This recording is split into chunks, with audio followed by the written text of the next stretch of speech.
మిగతా విషయాలు అలా ఉంచి అసలు బడ్జెట్ రాష్ట్రము దానికి సంబంధించి చూస్తే మటుకు ఈ బడ్జెట్ నిరుత్సాహకరం అని చెప్పక తప్పదు. ఎందుకంటే సూపర్ 6 అనే హామీలో 2 మటుకే అమలు చేశారు. అందులో ఒకటి పాక్షికం అని అంటున్నారు.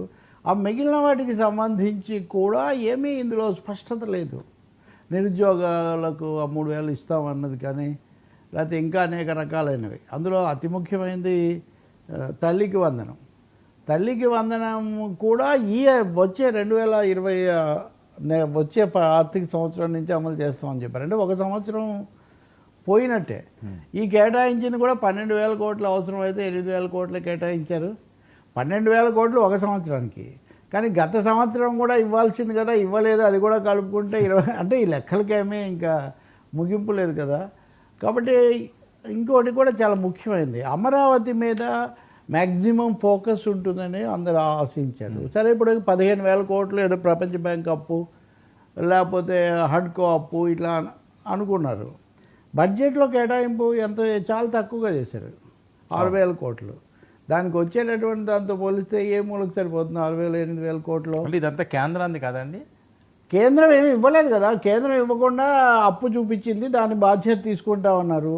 అది కూడా ఖచ్చితంగా ఎలా ఆపరేట్ అవుతుందన్న దాని మీద ఇప్పటికీ స్పష్టత లేదు.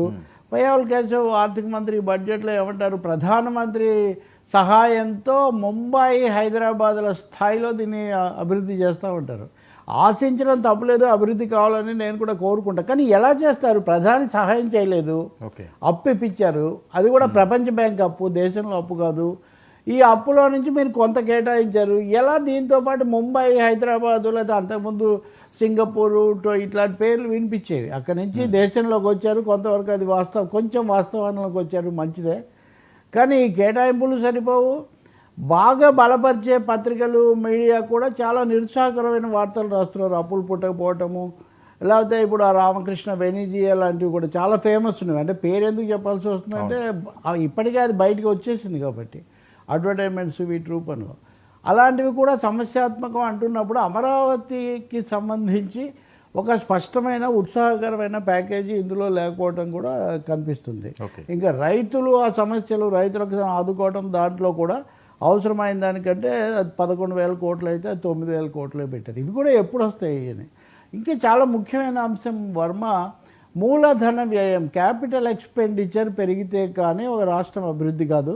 అందులో విడిపోయి రాజధాని రహితంగా ప్రాజెక్టులలో 56 ప్రాజెక్టులు పెండింగ్లో ఉన్నాయి. ఇలాంటి రాష్ట్రానికి మూలధన వ్యయం అంటే నిర్మాణాలు, కట్టడాలు, పెట్టుబడులు ఇవి చాలా ఎక్కువగా జరిగి ఉండాలి అని. దానికి సంబంధించిన కేటాయింపులు ఎంత ఉన్నాయి ఈ బడ్జెట్లో? 40,000 కోట్లు ఉన్నాయి, కాస్త ఇంచుమించుగా 40,000 కోట్లు ఉన్నాయి అనుకుంటే రెవెన్యూ లోటే దాదాపు 33,000 కోట్లు ఉంది. అంటే రెవెన్యూ ఖర్చు 33,000 కోట్లు మీరు చూపించిన దానికి అందుకోలేని పరిస్థితి. ఏమవుతుంది ఆచరణలో? పెట్టుబడి వ్యయం కోసం కేటాయించినా కూడా రెవెన్యూ ఖర్చులు అందుకోవడానికి పోతాయి.